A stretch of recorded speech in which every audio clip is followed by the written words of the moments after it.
Hi friends, இன்றைக்கி ஒரு 3 பொருளை வச்சு சிம்பிளான ஸ்வீட் தான் செய்ய போகிறோம். இது சின்னவங்க பெரியவங்க எல்லாருக்கும் ரொம்ப பிடிக்கும். இதை ஒரு தடவை ட்ரை பண்ணி பாருங்க, கண்டிப்பாக உங்களுக்கு ரொம்ப பிடிக்கும்.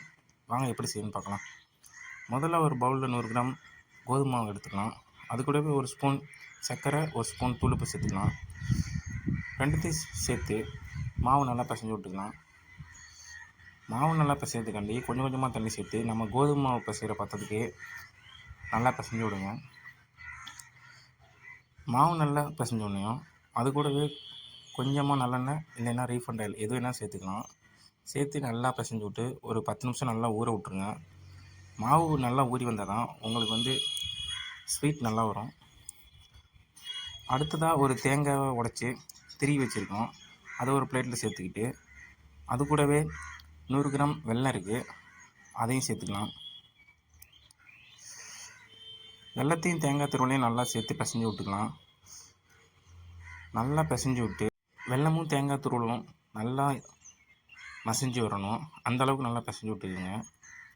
உருண்டை பிடிச்சா ஒட்டணும், அந்த அளவுக்கு நல்லா பிசைஞ்சு விட்டு சின்ன சின்ன உருண்டைகளாக பிடிச்சி வச்சுக்குவோம்.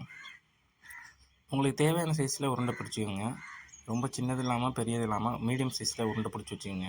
அதுதான் கரெக்டான பதம்.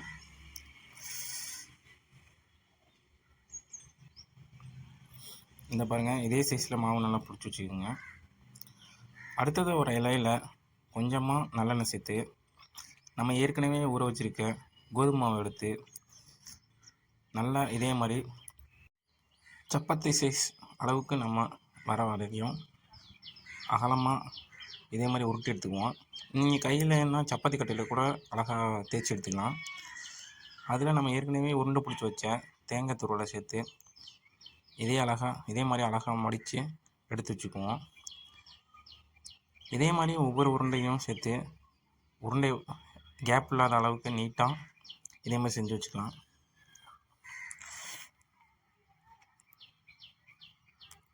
இந்த பாருங்கள், இதே அளவுக்கு நீட்டாக செஞ்சு வச்சுருக்கீங்க.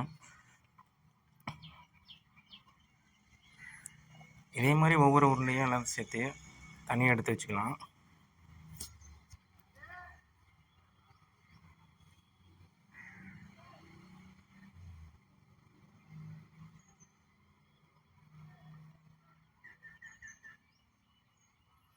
அடுத்த ஸ்டவ் ஆன் பண்ணிட்டு அதில் ஒரு பேனில் ஒரு 1/2 லிட்டர் தண்ணி சேர்த்துக்குங்க. தண்ணி சேர்த்து இதே மாதிரி சின்ன கிண்ணம் வச்சு ஒரு பிளேட்டில் நம்ம சேர்த்து வச்ச உருண்டைகள்லாம் சேர்த்து வச்சு ஒரு மூடி போட்டு ஒரு 15 நிமிஷம் நல்லா குக் பண்ணிடுங்க. 15 நிமிஷம் நல்லா குக் ஆகி வந்தோடனே நம்மளுக்கு சூப்பரான ஸ்வீட் ரெடி ஆகிடும்.